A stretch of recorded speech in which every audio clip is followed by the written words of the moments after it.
Morning.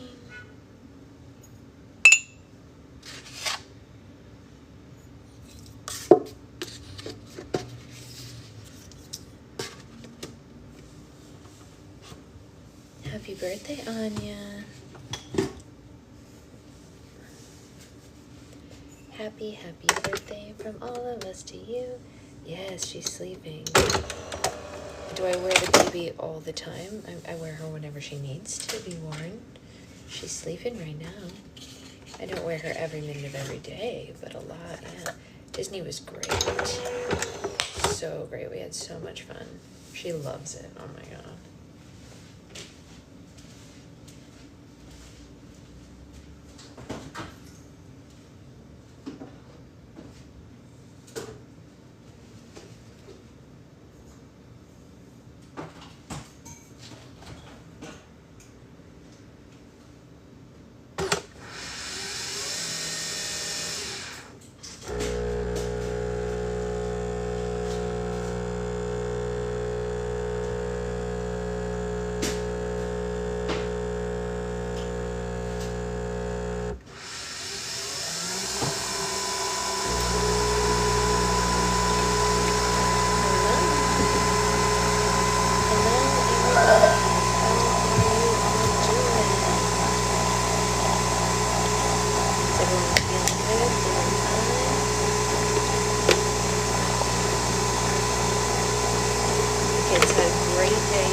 This one won Screamer of the Day. I don't mean that she screamed, I mean that in the Monsters, Inc. sense. We won the Monsters, Inc. Red, and we got pulled out of line, and we got to skip the line because of how cute she is in her Monsters, Inc. costume. So she got a little award that said Screamer of the Day. It was very cute. Something awful, I'm sure. She didn't scream at all, though. How do you like the Hope and Fun about to drop? It's so beautiful, Mary. I can't afford another carrier right now, but like maybe one day I'll trade one of the ones I have for that print because it's so pretty. If they make hair ties, I might at least just get myself a hair tie in that print because it's so good. She didn't show off her scream. She didn't scream. She's so happy at Disneyland. She didn't scream at all. Good morning, Susan. She loves being there, you guys. Every time we've gone, she's just so happy. I don't know, she loves how much there is to look at and all the music. She loves all the characters. Hey, Isabella. We had a great time. But everybody thought that our costume was amazing. So there's that. Good morning, Liz. Yeah, we got a lot of compliments on our costume because I was wearing her on my back. And so every time we walk in, people were like, oh my god, look, she's wearing Boo. It was very funny. Very, very entertaining. She had a great time. Daddy wore her on his back for the first time. Ray, are you so proud of us? My husband back wore her. How amazing is that? So good. She loved it. Last time my baby needs Disney, she got stitched. Oh yeah, she loves it. There's a site called Hope and Palm Tree. Yes, I check those out all the time. Every day, Mary. Every day. I'm not even joking. I'm with you, Mary. We're there together. Literally. Especially in case they post any of the old prints like they did the other day. I missed them all, but other people got them. I was like, oh man. Did you see any of those, Mary, where they posted like the long ago out of print stuff from before we knew about them? Even a fanny pack. I'll take a fanny pack at this point. I love their fanny packs. I use them really regularly. They're great. I use them as an on-the-go diaper bag when we go on walks because one of their fanny packs can fit my keys, my phone, a diaper, wipes, and an extra bird cloth. So when we go to the park, so that I don't have to take a full diaper bag with me, I just put that stuff in the fanny pack. I didn't get to it in time yesterday night, but I'm going to keep an eye out. We were gone all day, and I forgot to do it, which is my bad. But it was worth it because we had such a great day. But yeah, I will keep an eye out for it. And I did see your message this morning. I was like, beans, I need to do that. But yeah.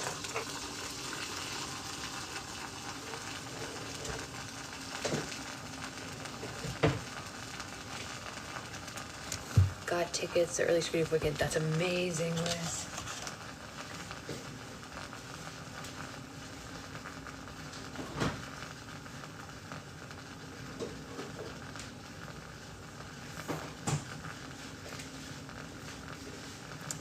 There is the possibility that I might get to see Wicked 2 in theaters. Do you think a ring sling would fit Autumn, or should I stick with the Larks? How big is she? I mean, ring slings can fit toddlers, so I would imagine yes. Just get a longer one. How big is she? I think you could definitely do a ring sling, yeah. I put, who did I put in this one? I think I put one of Becca's 5-year-olds in this one. Yeah, is Becca here? Where's Becca? I'm pretty sure I put one of her 5-year-olds in this ring sling. I think we have a picture of it. Morning, Samantha. Someone can ask her, we'll confirm, but I think Becca has a picture of it. I'm pretty sure I put a 5-year-old in this one. So I think you can definitely do a 2-year-old. Well, almost 2-year-old, right? Isn't she almost 2? You put your 7-year-old in it for a joke. Yeah, exactly. She's 2 next week. That's what I thought. Yeah, almost 2. I knew in my brain that she was nearly 2. Why am I getting so good at that, by the way? Like, 2 of my friends are pregnant, and my husband asked me how pregnant they were, and one of them, I was like, 37, 38 weeks, and when I asked her to confirm, she said she turns 38 weeks on Friday. I was like, man, I'm good at that. And with Autumn, I was like, she's almost 2, and she's 2 next week. I was like, you know what? That's a good memory for me, because I have to keep track of a lot of people, and that's pretty good for the amount of people I have to keep track of. So it's a mom thing. Yeah, it's true. But I mean, I wouldn't be able to live without our ring sling, and I think I will continue to lose it past the time when she's 2. If you need bigger kids for recording your rap page, please let me wrap your babies. That would be so much fun, Amanda. Let's do it just for the fun of it. I mean, it would be hilarious, right? Why not?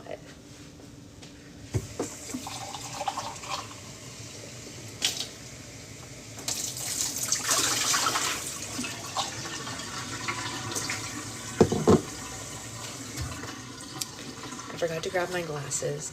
I kept a beat up ring sling in the car through toddlerhood for an easy up. Yeah, we also have, it's not beat up, it's actually a ring sling that I love very much, but can you back carry in a ring sling? So yes, you can technically back carry in a ring sling. I haven't done it yet.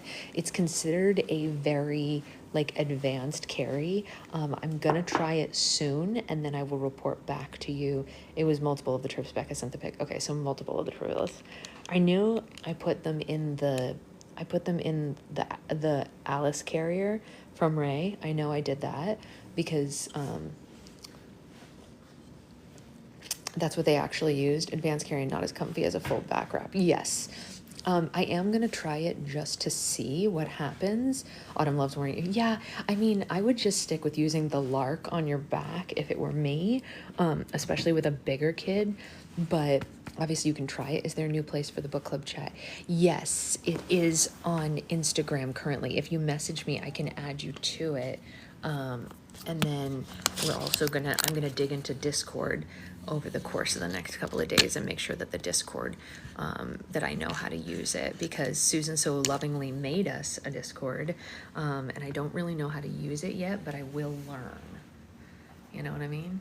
Secret baby and you probably just as comfy given her size though. Yes. Did you get my DMs on here since we're mutuals? Maybe. I haven't seen any today, if that's what you mean. Becca is here. Hello, Becca. Discord's coming together beautifully. I love to hear that. Becca, we were just talking about when I put your triplets in this wrap. Insta was our original chat, wasn't it? Yes, way back in the day. You forgot you put them in it. I knew I put one of them in it, but I thought that I put all 3 in the strap carrier. I didn't realize that I had put all 3 in the ring sling. I haven't sent one yet. Oh, okay. I was going to say, I was like, I didn't see it. But that's because you didn't send it. That's why. I think I should. I mean, like, if I don't respond within 24 hours, assume no. I guess that's a good, you know. Oh, yeah, or just DM me on Instagram, Brittany, and I'll add you there. Because then I'll have your username. Yeah, just DM me there and I can add you directly from that. That's perfect. Anyone who wants to be added to the Instagram chat, just DM me on Instagram. Yeah. On my personal Instagram, not my slime Instagram, because that's where it is. It lives in my personal Instagram. Because I don't consider book club a business thing. I consider it a personal thing. So I keep it on my personal page because it's more like for me than yeah. Ring sling. This is the thing about the ring sling. Like, for example, yesterday when she needed to nap, even though we were at Disneyland, I popped her in a ring sling and she slept for an hour and a half. You know what I mean? It's just one of those things. It's just one of those things. So I don't know if I could ever live without one again. Truly.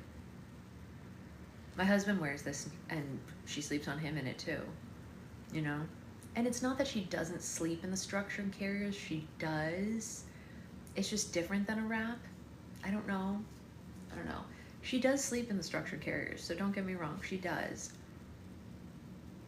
I don't know how to describe the difference. I need them both. Ring slings are good to how much weight? I think they are safety tested to 45, no, I think they are rated for 45 pounds, but they're safety tested for more than 45 pounds. Somebody can correct me if I'm wrong on that. I believe that they are rated for 45, but safety tested for higher. Autumn falls asleep in hers all the time and her head flops. That is fair, yes. So what you can do in that case, are you talking about in the lark? I would try to pull it up a little higher on her body, like try to just make sure that the panel is up a little higher, and then try to tighten the top of it so that her, yeah, definitely put it on your wish list, 100%. Like, if I have my way, like if my husband, we're mostly gonna spend our money on Christmas presents for her right now, but that's right. But I think we'll probably buy each other one or two things anyway, just because, like, whatever. If I have my way, I will ask for new fun wearing devices for my Christmas present, because I'm an addict. Is that bad, how much of an addict I am? Oh, guys, just so you know, there is a Black Friday sale coming up on, that's true, some are only rated for 35, but if we're talking about Hope and Plum, I believe that they are safety tested for above 45. I can ask if you would like, because I have, through the fact that I am a Looney Tune, become friends with the owner of Hope and Plum. We are mutuals now because apparently I'm that kind of insane where she follows me and we talk about ridiculousness. So yeah, you have the Kid Lark. Maybe I need to go to the Short Link Kid Lark. Oh, interesting, because you're not getting it tight enough. Wait, you have her in a Kid Lark, not a, it is a Minnesota company. Their website says 35, but I think that's because that's the law. But they safety test theirs for above 45. Even though their website says 35, I think that's because the law requires them to say 35, but they are safety tested for above that. I'm pretty sure. I will ask. I think they said that on live too, that they do safety testing above it. They paid for extra safety testing for those. So that's a good thing. This one, I think also is, oh, you could definitely still use a baby lark with Autumn, for sure. She's so small. Oh my gosh, she can't possibly be in 3T clothes already, is she? Yeah, she's not in 3T, is she? Because Kid Larks start at 3T. That's like my nephew's size. Oh, you could definitely fit her in a baby lark. Yeah. Which one do you have? Which Kid Lark do you have? I wonder if you could trade with somebody for a little while, and then trade up again when you need a Kid Lark again. The purple one. Oh, the Julie. Yeah, it's a good one. You might also really like a Medai, because it's like a halfway between a lark and a wrap. let's chat. We can chat later. Okay, let's read, and then I will have a full discussion with Mary offline about wearing autumn. Did you, oh wait, I'm so sorry. Okay, I have to say one more thing before I go. Did you see that they're thinking about releasing that same print in other colors, Mary? Why do they do stuff like this? Like, how many times can I trade for a new print? I can't keep doing this. I have to just decide on one. The only thing that I like never trade is this, and then a couple of the wraps that Nikki and Ray gave me, but everything else I just like trade willy-nilly because I'm an insane person. I got a Kidler because I couldn't afford to buy two, so I just got the big one. Oh, that makes sense. We don't have any kid ones yet. I didn't even bother with those yet. I think, would the purple waffle med I sent work for Mary? It could. Yeah. Hey, Mary, will you message me and remind me to measure the med-eye that Ray is talking about? Because we can definitely loan it to you until you're out of it, and then you can send it back for my learning library afterwards. 100% you can try it. I have no problem with that. I'll mail it to you. And then you can try it, and when you're done with it, send it back. Right? Seems like no problem. Because then you know if you like a med-eye or not. It's too big for her right now. That's why we don't use it, not because we don't like it. We just, you know, it's only for teaching right now because it's just too big. But no one else has used it besides us. So, okay. Well, and that goes for everybody who has littles. If anything is in my learning library and you want to borrow it, just tell me. You know, if you see something and you're like, can I try that? You know, and then when you're done with it, send it back. Yeah. Okay. That is the sitch. Let's read. Can confirm. Yes, can confirm. I will loan out things. So we are finishing up, for those of you who need to know, we are finishing chapter 11 right now. We are on page 210, and we are going to finish this chapter probably momentarily because it's only 3 more pages, and then we will read the next chapter. And if she stays asleep, we'll keep going because she needs a nap. Okay, I have to adult. Oh, bye, adult. Okay, here we go. Remember, they're on a train to, where are they headed? Oh, to Germany from Monte Carlo, right? Pretty sure. Well, let's check. The compartment door abruptly... already I can't read? It's so early to not be able to pronounce words. Let's try again. The compartment door abruptly slid open to reveal an aggressive-looking train attendant. His eyes narrowed when he discovered Connor and Bree behind the door. "Passports, please," the attendant demanded. "Why do you need to see our passports?" Connor asked, and the attendant squinted his eyes at Connor in reluctance. Connor's reluctance. "We've just gotten word that there are 2 runaway American teenage tourists," he said. "It is protocol to check the identification of every passenger on board who matches the train's description." Caddy's homesick. She just woke up. Oh, hey, how sweet, girl. How are you? Chat incoming. Sit down and have a little read with us while you're home, because you never get to do this. It's so exciting that you're actually here today. Connor and Bree tensed up. They had come so close to getting to the portal now, there was no way that they could get out of this. Okay, I'm back for a moment. Brittany, you're talking about the good clip. Oh, well then you're in it, I guess, Brittany. Connor wondered if the train was moving too fast to jump out of it. "But these are my grandchildren," Pearl said in perfect English. Connor and Bree turned their heads so quickly that they almost gave themselves whiplash. Had she been coherent the entire time? "I understand that, madame, but we still need to check their passports," the attendant insisted. Fine, Pearl said. "Let me get my purse and I'll find them for you." Slowly, she went through her bag, 1 pen, 1 piece of hard candy, and 1 coin at a time. She pulled out wads of tissue and folded up notes. She pulled out stamped letters that she had forgotten to mail. The attendant grew impatient, waiting for her to retrieve the passports. "Oh, now, where did I put those passports?" Pearl said. We were just in Monte Carlo and I put them in my pocket, and then we got back on the train and I put them in the suitcase.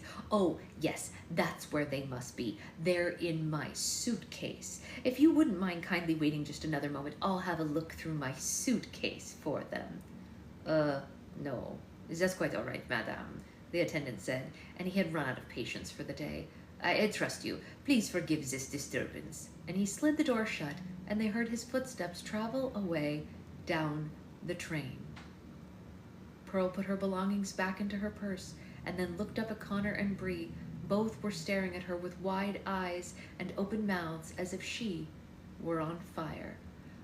Ray, I just saw something slide by from you, but it was grayed out, so I couldn't see what it said. If it was something from Caddy Teller, I couldn't see it because it was, like, blocked, although I don't know why. So, where are you off to next? Pearl asked them sweetly. Have you been aware of what we've been doing this entire time? Connor asked her, completely mortified. I'm old, but I'm not ancient. I can speak English too, you know, she said. And you let us just take you around the continent willingly? Bree asked, just as horrified. Yes, Pearl said. You seemed like nice kids at the train station in London. I wasn't sure what was going on at first, but once I figured it out, I figured it would be all good fun. Are you having fun with the baby? Oh, yes, and I'm glad she's asleep. Connor and Bree looked at each other. Both wore the same bewildered expression. I ran away on my own adventures when I was your age, Pearl said. I fell in love with a circus clown named Fabrizio, and I followed him all around the globe. Did you get caught? Bree asked. No, and after 6 months of following him, I finally had the courage to tell Fabrizio how I felt, Pearl said. But then what happened? Connor asked. Was he creeped out because you were stalking him? Did he break your heart? No. We were married for 64 years, until he died, Pearl said. Back then, actions spoke louder than words. We just did what our hearts told us to do. These days, people act like love is an island and they want you to swim to it, but no one wants to get wet. What were you doing at the train station in London anyway? Bree asked. I had been visiting my son, Pearl said. He dropped me off, but I wasn't ready to go home yet. I think I'm ready now, though. Disappearing for 2 days is just the perfect amount of time to get your children to value you just a bit more. I've enjoyed our little adventure together, but I am very tired now, and I should probably get off at the next stop. My mom and I, oh, you are her favorite job, for sure. For sure. No question. Connor and Bree shook their heads and laughed. Hey, what's your real name, anyway? Connor asked. It's Elsa, she said with a big smile, but I insist you continue to call me Granny Pearl. Connor and Bree liked the idea of having a new grandma. Well, our names are, Pearl interrupted. If you don't tell me your names, I'll never have to tell anyone that I saw you. Connor and Bree thought that the woman sitting across from them was almost too good to be true. Okay, you are so much cooler than my actual German grandma, Bree said. It's none of my business why you are away from your parents, but promise me you'll stay safe while you're having this adventure of yours, Pearl told them. It's all fun and games until someone gets hurt. They nodded, knowing that this was a promise that neither of them could keep. We all love Granny Pearl. That was the sweetest end to that chapter. I'm going to take a sip of coffee and then we're going to keep going.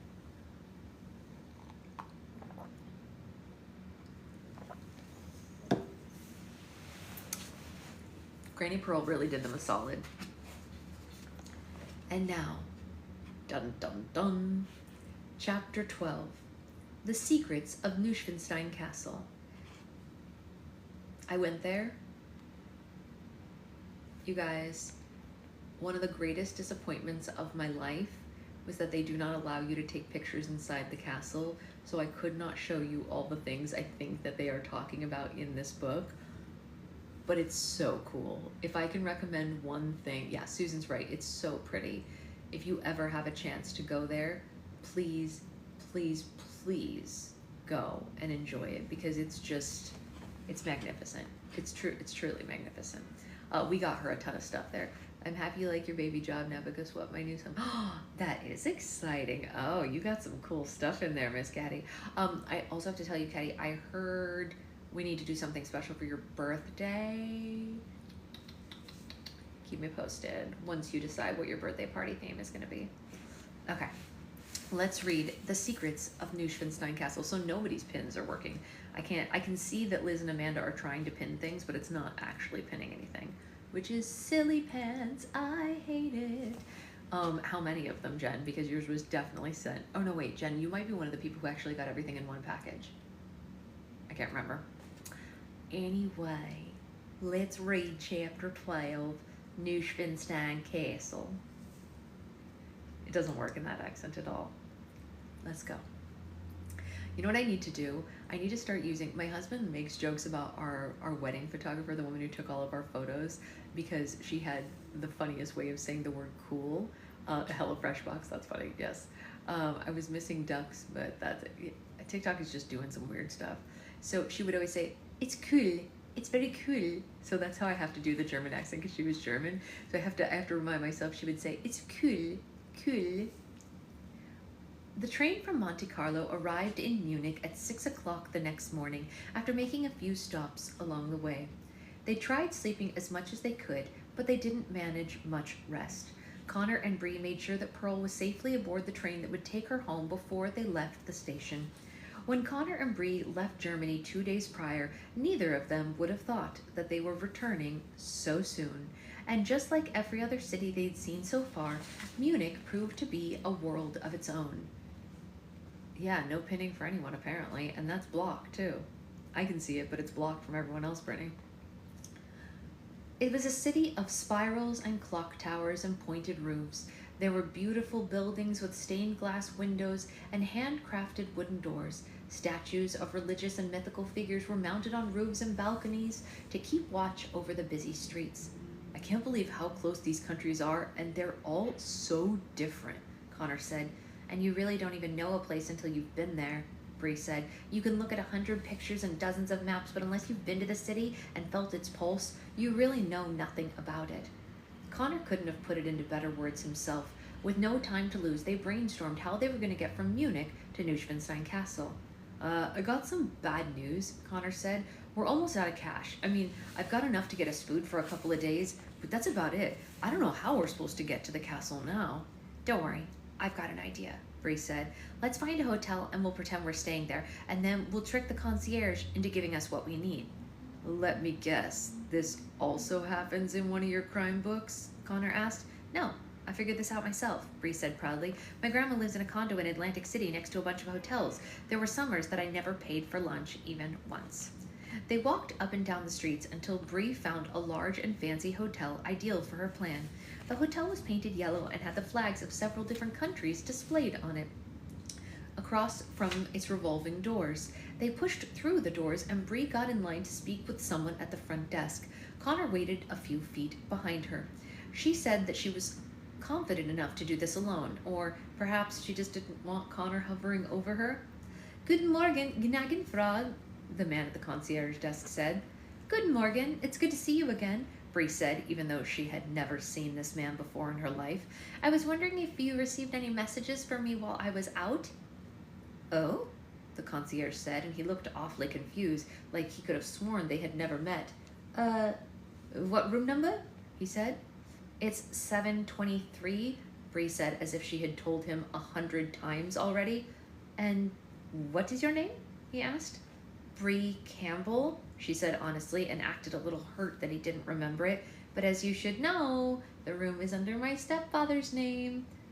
Herr Hubert is your stepfather? He asked. Oh, that's the name he checked in under? Bree said with a massive eye roll. Ugh, ignore him. He's from Milwaukee, but every time we go someplace new, he likes to trick the locals into thinking he's one of them. Anyway, he probably checked in with some ridiculous accent too. Now, about my messages. Oh, yes, of course, the concierge said and went through the papers on the desk. No messages for room 723? Bree pouted and stuck out her bottom lip. Not even from Jacob? She asked sadly. Connor did a double take. Who the heck was Jacob? No, I'm sorry, the concierge said. Oh, that's a shame, she said. And then she got down to business. Well, since I'm here, I was wondering if you could tell me what the easiest way is to Neuschwanstein Castle, because my dad has to work all day and I have nothing to do. Well, there's a 2-hour bus that can get you there, he said. Unfortunately, it's already sold out for today and tomorrow. Connor slumped after hearing this, but Bree quickly thought of a plan B. Does the hotel rent e-bikes? She asked. Yes, madame, the concierge said. He was very happy to finally give her some good news. Terrific. I suppose a ride around the countryside will have to do. 1 bike? He asked. Make it 2, please, Bree said. And charge to the room? He asked. Yes, please, Bree said. And if you could please leave a note for my dad telling him that I went on a short bike ride, I would really appreciate it. Oh, yes, I would be happy to do that, the concierge said. I'll have those bikes brought to the front of the hotel right away. Thank you, Bree said. Connor had almost forgotten that Bree wasn't actually staying there, and he tapped his foot to get her attention. We need to know how to get there, he whispered. Oh, yeah, one last thing, Bree said to the concierge. Would you mind highlighting how to get to Neuschwanstein Castle on the map for me, just in case I can convince my dad to take me there himself when he's finished with work?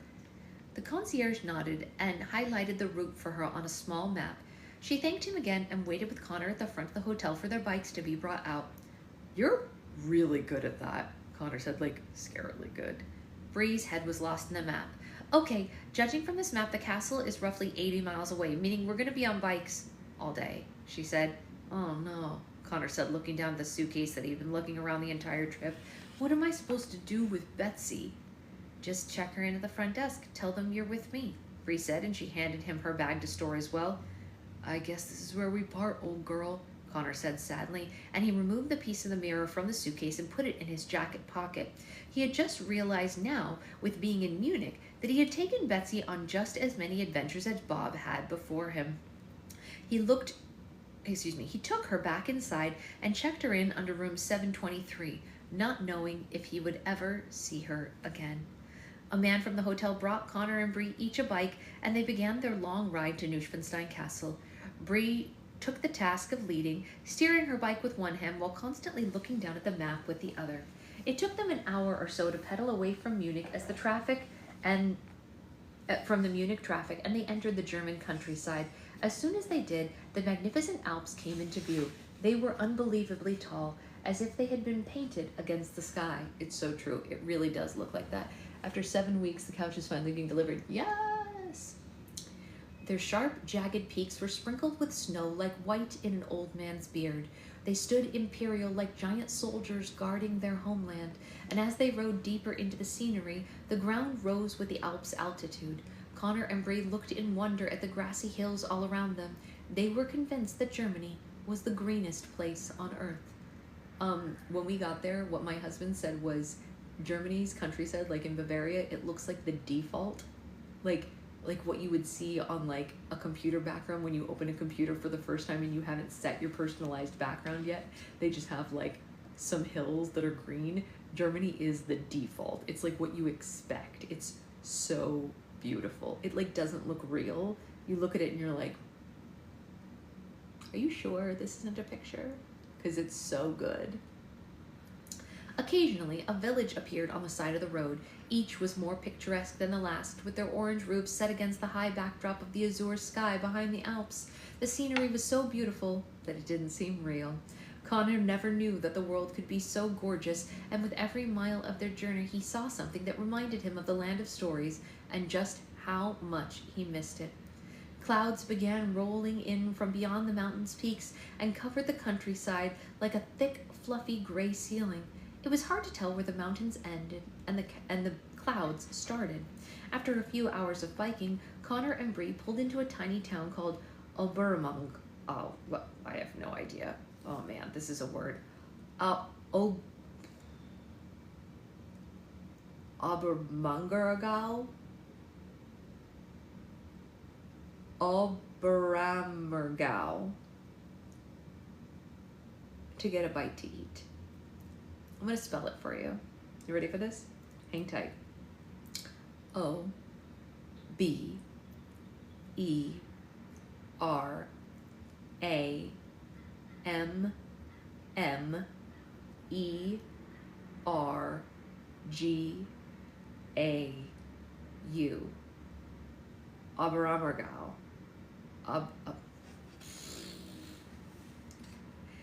Every one of the cottage-like homes and shops were painted with murals of fairy tale and religious art as if they were all one and the same.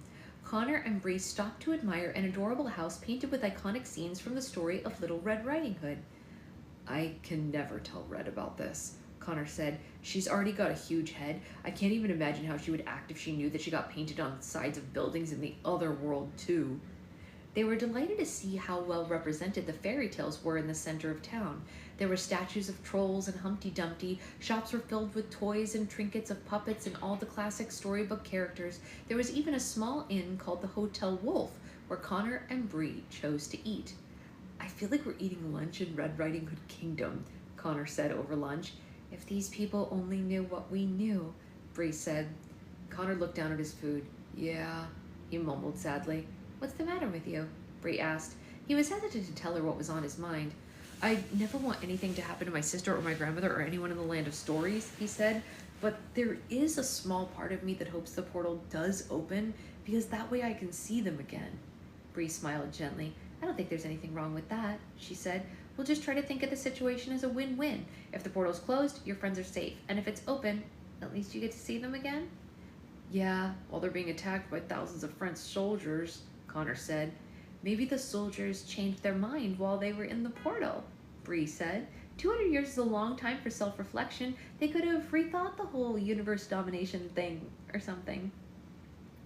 Oberammergau. Okay. Maybe, Connor shrugged. They both knew that it was a slim chance, but Connor appreciated her optimism nonetheless. He wished that he could live a life where there wasn't a cost or choice. He wished that for once, when someone said, and they lived happily ever after, that they actually meant it. They finished eating and continued their journey to the castle. It was impossible to keep track of time since the sun was hidden by the clouds. A few hours later, just as their bums and feet started to ache from biking all day, they arrived in a village called... Oh man, here we go. Hohenschwangau.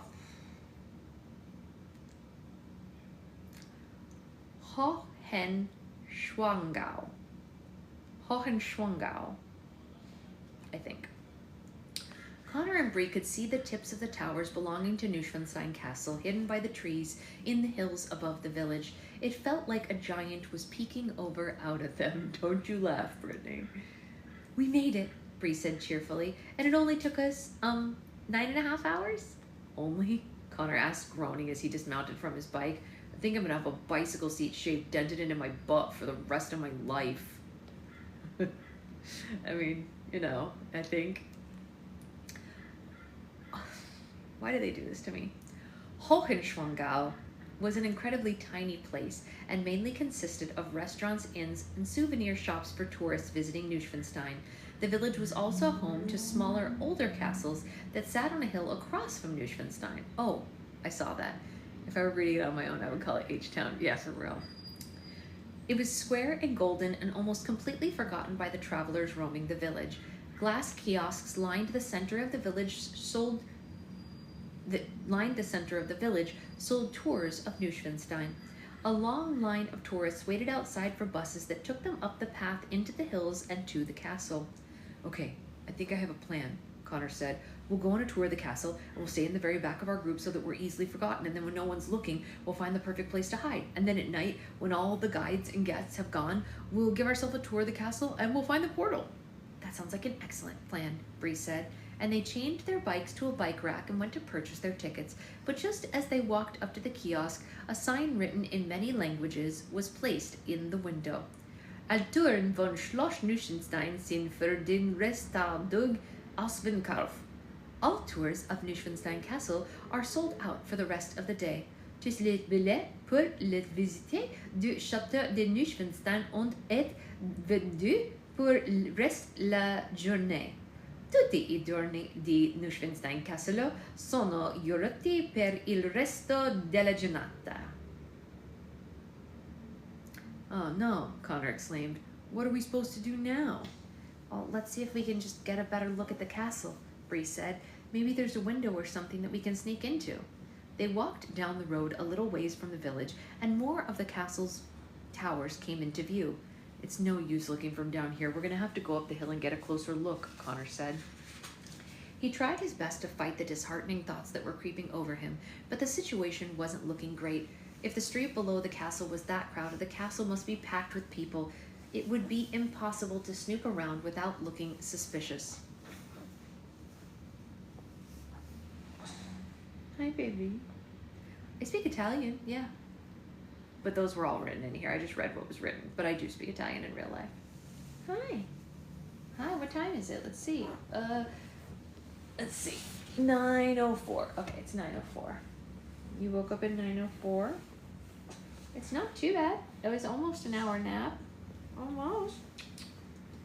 It was almost an hour. Do you feel real good? Does your brain feel so happy? Do you have happy brain now? Oh, boop. Oh, boop. Boop. You find mommy's face? Did you find mommy's face? Don't boop mommy's nose. Where's mommy's nose?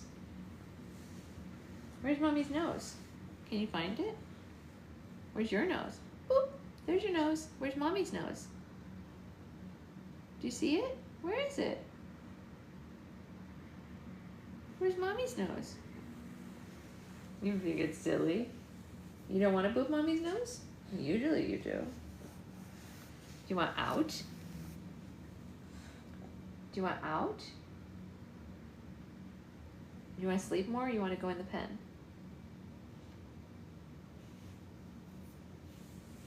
You want out. Okay. We can play. That's fine.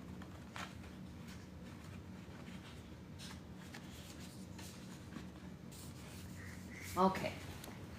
And she's like, no, it's too early for this game. I know, right? Okay. Okay. Let's go. We're going to go to the playpen. We're going to go to the playpen. Okay. Whee! Ready? 1, 2, 3. Okay.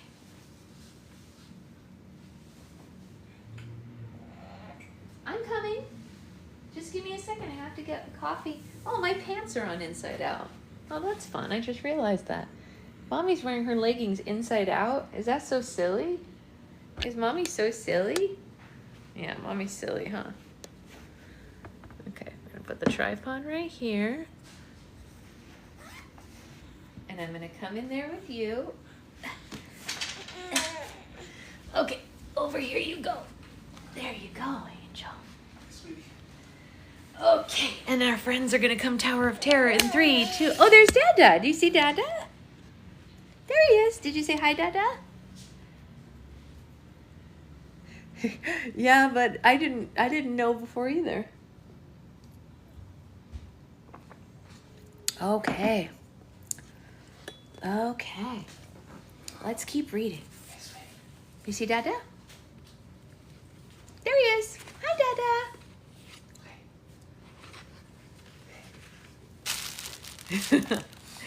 You're gonna go to him? Oh, yes. Can you crawl to him? On the live, a new book showed up. What do you mean? A different one than this?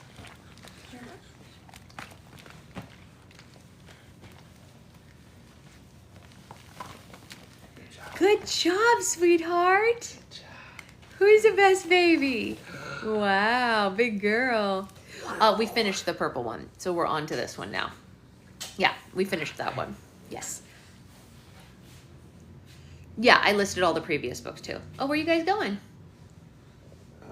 Get some Advil. We'll be right back. Oh. Daddy has a headache. Yes.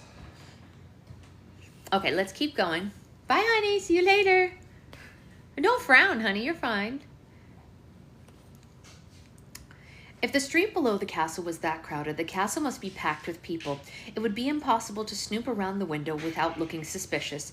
Connor closed his eyes and prayed for a miracle. They just needed a way inside the castle. That was all. The fate of the fairy tale world depended on what they might find inside. Luckily for Connor, there was a bit of magic still in his blood, and it must be listening to his request. Hey, Connor, Bree whispered, that kid over there is staring at us. and Connor turned in the direction she was referring to. A few yards ahead of them, beside the road, was a tiny cottage-like house. A boy sat on its front steps, unapologetically watching them. He was very young, no older than 10, and had dark hair and very pale skin. He was skinny, although his cheeks were plump and rosy, making him look like a puppet that lived in a cuckoo clock. Hi, Connor said and waved awkwardly at their observer. Hello, the boy said in a cute German accent. Are you guys American? We are. You like that voice from the little boy? Yeah, we are, Bree said, and a big grin stretched between his rosy cheeks, and he giddily sat up. Do you like the United States? Connor asked him. Oh, yes, the boy said with an animated nod. That's where all the superheroes are from. Have you ever been there? Bree asked. The boy's shoulders sank. No, he said. I go to school in Fusen, down the road. Oh my gosh, we went to Fusen. We did. Last time I read this, I had not been to Fusen. Now I know what that is. Fusen's awesome. It's so cute and tiny. Down the road, but other than that, I have never been far from here. But I am saving all my money so I can visit Gotham City one day. Connor and Bree looked at each other like he was a precious puppy that they wanted to keep. Hey, what's your name? Connor asked, and they walked up closer to his house to visit with him some more. My name is Emmerich. He was happy to tell them. Emmerich Himmelsbach. What are your names? I'm Connor, and this is my friend Bree. What brings you... Sorry, this is my friend Bree. Where are you going? Oh, okay, yeah, you're good.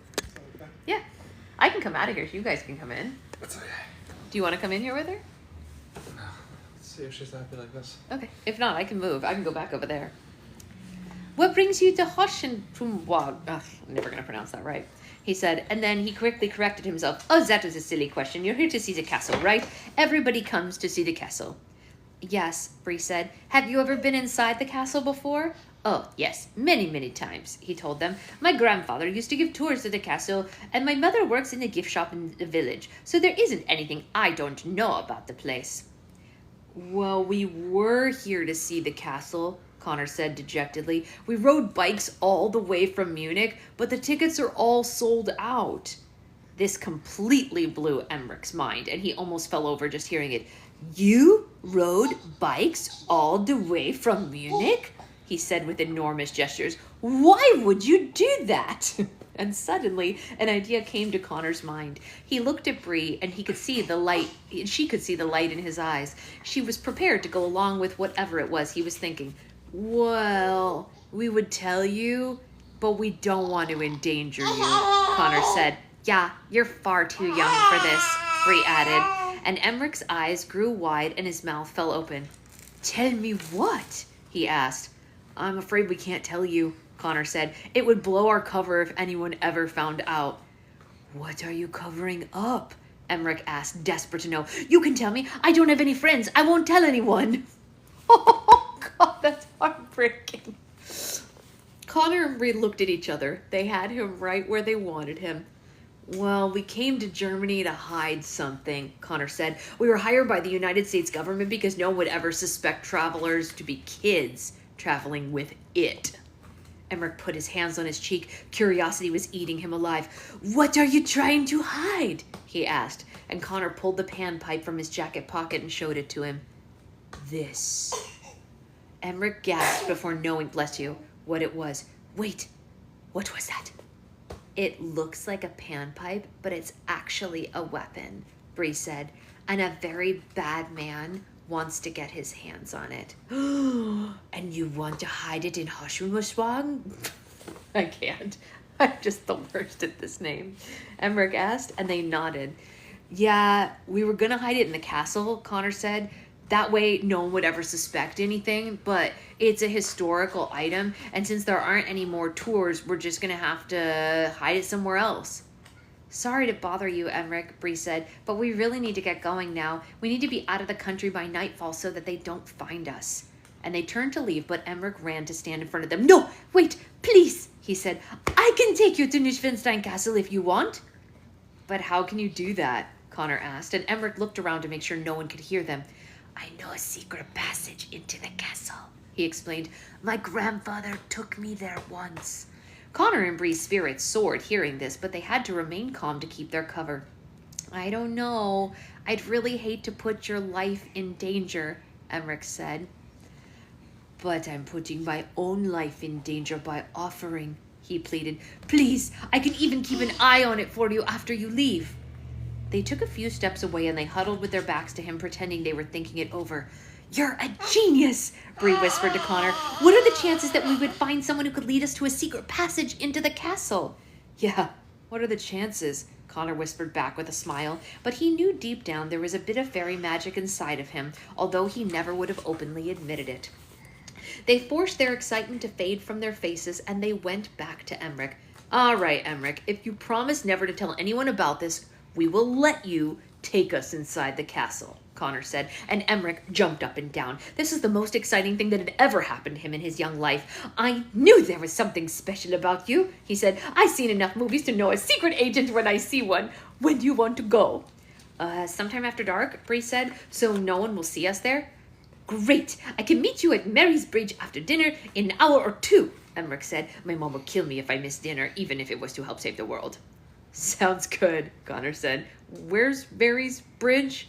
Up the path to the castle, he said. There are signs to guide you. You cannot miss it. It has best view. Oh, it does have the best view of the castle. It's so true. We've been there. We stood on the bridge. We went across the bridge because we thought that was the way to the castle, but we were wrong. The castle was actually the other way. So if you stand on the bridge, you can see this amazing view of the castle that way. And then if you stand on the balcony of the castle, you can see the bridge and the waterfalls from it that way. If you guys remind me, I'll post pictures later because we have pictures from both directions.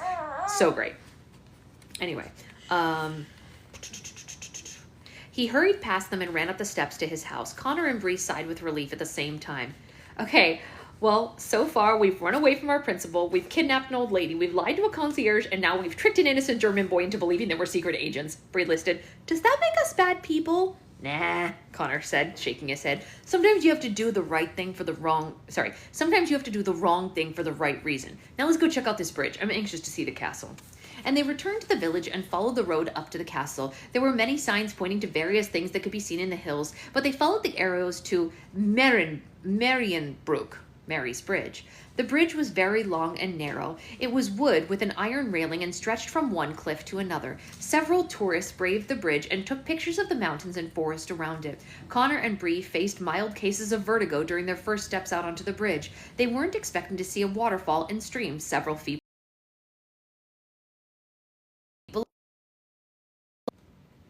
Sorry, I was getting a spam call. When they got to the middle of the bridge, they looked out and saw Neuschwanstein Castle in its entirety for the first time. Oh my gosh, Bree gasped, and she put her hands over her mouth.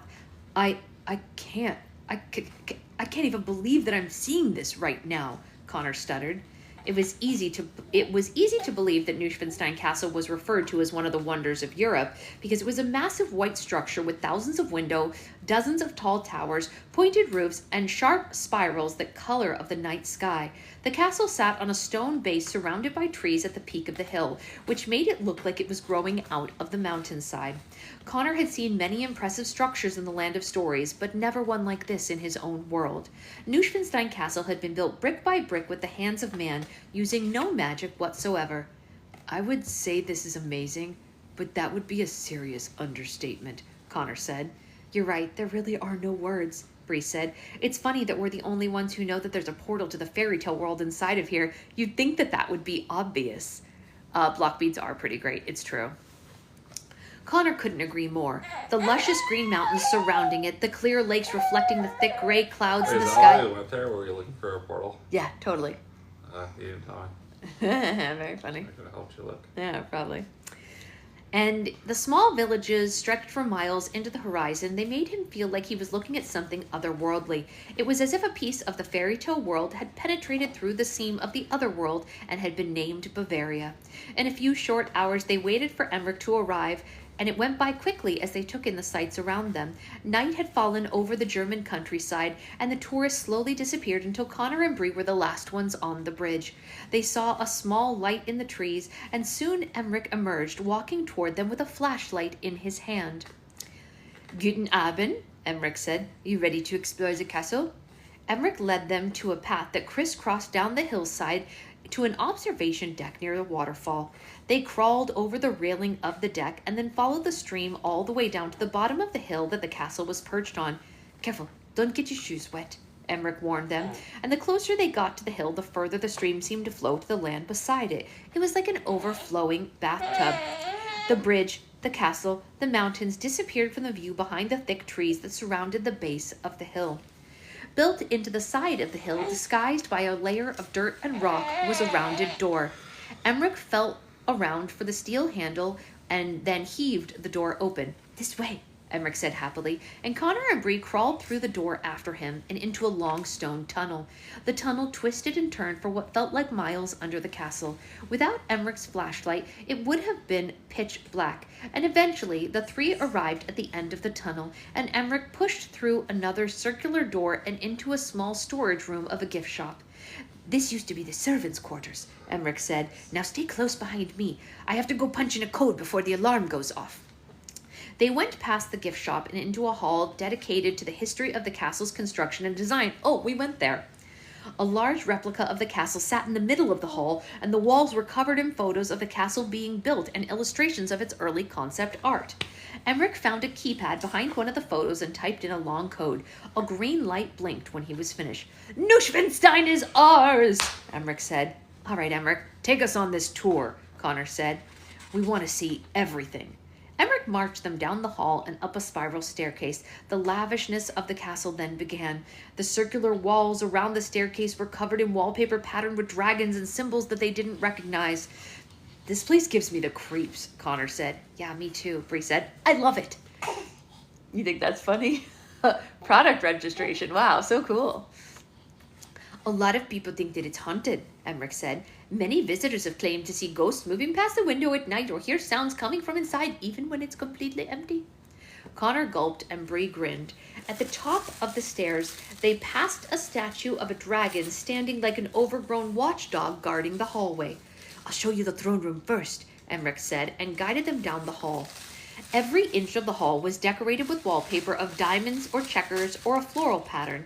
Pillars with animal carvings sat in arches of the window. Each window was lined with gold. The colors may have faded over the years, but the castle remained a spectacle even more than a century later. Emmerich escorted them through the open doorways and into the throne room. It had a towering domed ceiling, and a gigantic chandelier hung from the ceiling and was rimmed with hundreds of wax candles. The walls were covered in beautiful paintings of mythological and religious figures. Every species of animal kingdom appeared in the mosaic floor as if the circle of life was right under their feet. Colorful arches and pillars surrounded the throne room. Balconies wrapped around the top of the room, facing a high platform under a large mural of Jesus Christ. The platform was the perfect place for a throne, but it was empty. You should totally go, Amanda. It's absolutely amazing. Colorful art. I just said that, sorry. "So if this is the throne room, where's the throne?" Bree asked. He never had one," Emmerich said. "King Ludwig II had an extravagant throne made to match this room, but he was declared insane before it was finished." "So the king never got to sit on his throne?" Connor asked. "That's really tough." "Most of the castle remains unfinished," Emmerich said. "Ludwig was spending all of Bavaria's money to build luxurious homes, and when that began running out, he was borrowing money from other countries to complete them." "I can see how that might lead to a bad reputation," Bree said. Connor had been studying every square inch of the castle as they went, searching for anything that could possibly be the portal, but he wasn't finding anything that rang a bell in the throne room. "Do you think this room would be a good place for the weapon?" Emmerich whispered, even though they were the only three people in the castle. "No, not in here," Connor said. "Let's keep looking." "I'll show you King Ludwig's bedroom next then," Emmerich said, and they followed him back through the hall and entered a pair of heavy wooden doors. The king's bedroom was covered floor to ceiling with remarkable wooden craftsmanship. Everything from the washstand to the desk to the bed frame displayed intricate carvings of disciples, nobility, and the harvest. Murals of Tristan and Isolde, one of the king's favorite stories, covered the areas of the walls not decorated in wood. Then they took a quick look at a small artificial grotto tucked between the two rooms. It was as if the king had kept a tiny cave in his closet, but even that wasn't appealing enough for Connor. "See any place here that works?" Emmerich asked. Bree was just as interested. She wasn't entirely sure what they were supposed to be looking for either. However, it wasn't something that Connor could explain. Part of recognizing the portal was being able to feel it. "No, not yet," he said. "I'll know it when I see it." "All right, then I'll take you to the Singer's Hall next. There are many things to see there." Emmerich said, and they turned and returned to the spiral staircase and walked up to the 5th floor of the castle. When they walked into the singers' hall, the first thing that they heard was the sound of their footsteps echoing back at them. The hall was by far the largest room in the entire castle and stretched long and wide. The singers' hall was an overstimulating sight, and it took Connor and Bree a few moments to differentiate all the artwork. The whole hall seemed to blend into one giant piece of art, composed of paintings, statues, busts, carvings, engravings, and symbols of King Ludwig's favorite myths and legends. There were depictions of knights in shining armor, damsels in distress, royal weddings, and the punishment of evildoers. Candelabras lined the perimeter of the room, while enormous chandeliers hung from the high ceiling. Bree was looking at the woman in one of the portraits. Has anyone ever noticed that the woman in this old portrait looks like she's being tricked into something? She asked. They still use this room, Emmerich said. They fill it with chairs and instruments and put on concerts and performances to this day. This would be a convenient place to store your panpipe. Hearing this struck a chord with Connor. Emmerich was right. It would make sense for a panpipe to be affiliated with this room. If Connor had built a castle, he certainly would have put a panpipe that gave access to a portal in a room that had something to do with music. The portal had to be the singer's hall. He could feel it. At the far side, hi, sweet angel. At the far side of the room was a platform 4 steps high. 4 pillars of dark red marble stood on the front of the platform and held 3 colorful arches above them. Behind the pillars and arches covering the walls was the largest painting in the room. It was of a magical forest with trees, flowers, squirrels, and deer and boulders. Connor couldn't take his eyes off this area of the room. The painting looked familiar to him, like a place that he had seen with his sister. There was something intriguing and inviting about this, but he couldn't explain it in words. Her excited huffing. Yeah, that's right. You heard her. She went right for the tripod. You guys could hear her. That's funny. She was going right for it. Hey, what's this a painting of? Connor said. Is that a painting of a magical garden? Emmerich said. I don't know what it's from, sir. Connor smiled on the inside and out. I know what it's from, he said, and then he looked at Bree. I think I found it. Bree and Emmerich joined him at the back of the room, and they stood by his side, all 3 of them gazing at the paintings behind the pillars. You want to put the weapon in there? Emmerich asked excitedly. Connor decided to tell his young tour guide the truth. Emmerich, it's not really a weapon, he said, and we're not really secret agents. Emmerich looked sadly down at the floor. I know, he said, but I thought it would be fun to pretend with you guys. I don't get many chances to have fun with other kids. Everyone who comes to that place is only here for one day, and then they always leave. It broke Connor and Bree's heart to hear this.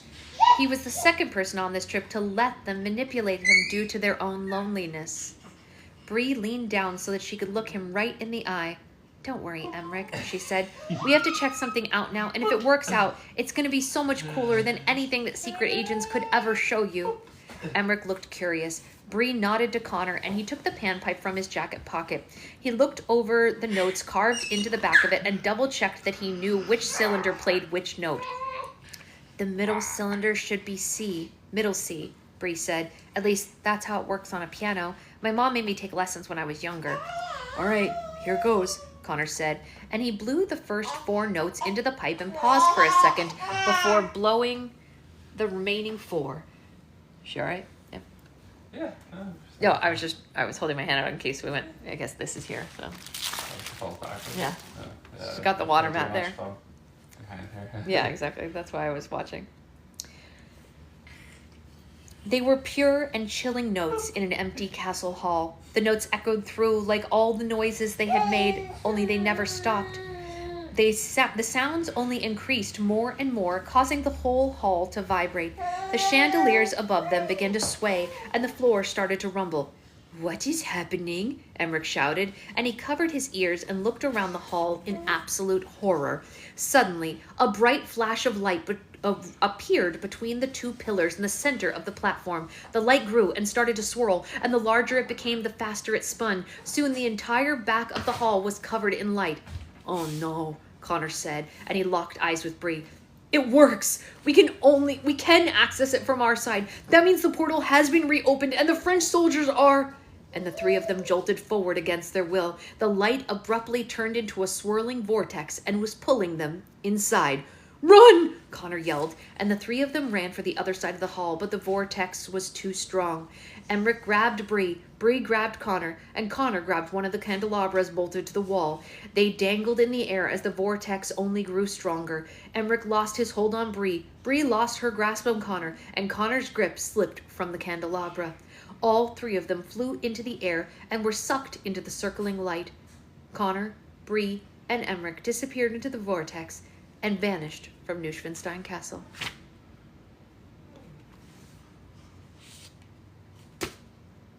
Dun, dun, dun! Well then. Well then. That's something else, huh, guys? Well. The portal is open, and they've been sucked into it. Is the army still in there? I don't know, but if they are, that's probably concerning for the kids. Ooh, what page? That's a good question. I tossed it away before checking. Ow! Ouch! That really hurt. I just got my shin on this little thing right here. That was cute. We are on page 236. You totally should, Brittany. You totally should. All right, we're gonna go, and we will see you all later. Sometime this week, I want to go to the library, and I'm gonna get new books for Baby Book Club, and then we'll be able to have Baby Book Club again once I have books. The only reason we haven't had it is because I've been out of new books to read. So we'll go to the library, we'll get some, and then we'll have stuff to read. I will see you all later. Have a great day.